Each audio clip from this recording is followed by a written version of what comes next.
Hi, my name's Andrew Payne, and I'm really looking forward to seeing you on December the 7th, where we're going to be looking at the mastery of speaking skills. Things like how do you start with impact, but without doing anything ridiculous or resorting to cheesy one-liners? Is there a way of commanding the room as you start, but in a really understated and easy to deliver way? And what about storytelling? We all know we should tell stories. Everybody remembers stories, not so good at remembering the data and stats.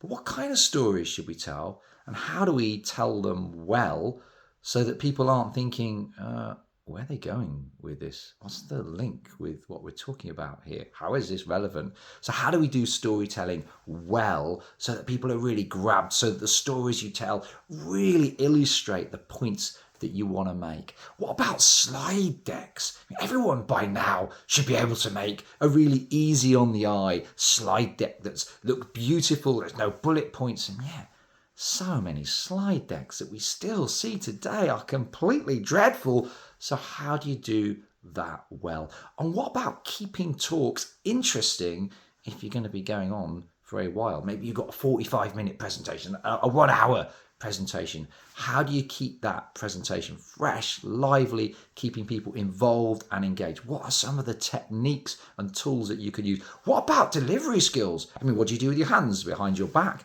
Yeah, a bit like a Victorian undertaker. Do you fiddle with your hair? Don't fiddle with your hair. So what do you do instead? So we're going to be looking at some of those things in the morning. Also looking at imposter syndrome. Many of you will already know what that is, but how do you tackle imposter syndrome? When you're feeling inadequate, you're about to be exposed. What are some of the techniques that you can use in that moment that truly make a difference? Beyond the obvious things, we all know we should remind ourselves of our skills and strengths, but beyond the obvious things, what are some of the techniques that we can use? And we're going to be looking at that stuff in the morning, and then in the afternoon, it's going to shift.